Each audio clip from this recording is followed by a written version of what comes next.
FIA they just dropped the ball a lot this weekend. I mean, I think the biggest blunder was obviously the tractor.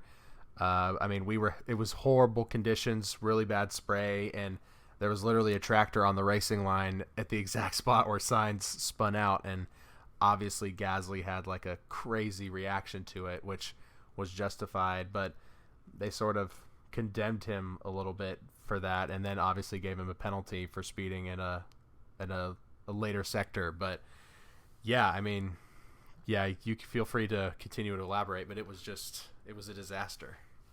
Yeah, so I mean, obviously Gasly was upset because in 2014, I believe at the same track, Jules Bianchi lost his life because there was a tractor on track, and I rewatched the video. I'm not going to put it in because it's pretty bad. Like the tractor just like basically backs up onto the track where, I mean, it was on like a slide off area, but there was no chance anyone was going to survive that. So since then they basically said they were never going to have a tractor on track again, and like the instant that Sainz went off, it should have just been a red flag right away. There's no reason for it to be a yellow flag because Gasly was started from the pits, so he was like, in a yellow flag you can still like try to make up time to catch up to the pack before you have to slow down. So like it makes sense for Gasly to be trying to go quick to catch up to everyone, and then he got that sign, like some sort of advertising board came across the front of his car, and he said couldn't even see that. Like the visibility was just absolutely ridiculous. And then the Rolex thing.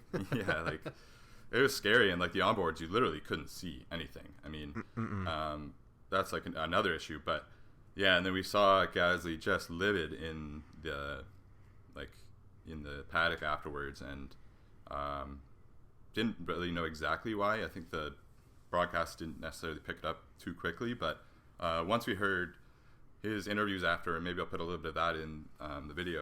Obviously, I got scared. Obviously, if I would have lost the car in the similar way as Carlos lost it the lap before, I would have just died. Simple as that. And it's disrespectful to Jules, disrespectful to his family. Like he was just distraught and extremely upset, and rightfully so.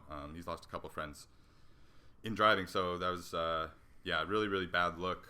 Just they basically promised that would never happen again, and then in those conditions, all it would have taken was someone to go off a little bit, or aquaplane, or you okay over there? Yeah, what the fuck, dude? I don't even know what the hell that was, if I'm being honest. I think it was my fan. Holy shit. Something's going on over there. Dude. Yeah, they even showed like Danny Rick was driving like on the line to try and cool his tires, and like that was really close to where that tractor was. I mean, they obviously couldn't see the tractor, and like the barriers are there for a reason to cushion guys if they go off track. If anyone hits that tractor, they even said in the findings of the 2014 thing, like there can be no expectation of anyone to survive a collision with a tractor. Like it's going at the speeds they do, it's just not. It can't be expected to happen no matter how safe they make the cars. So really upsetting. And then obviously Gasly was pissed off. He went red flag, but he was just like seeing red at that point. So he did speed in the red flag sector afterwards. But I mean, understandable.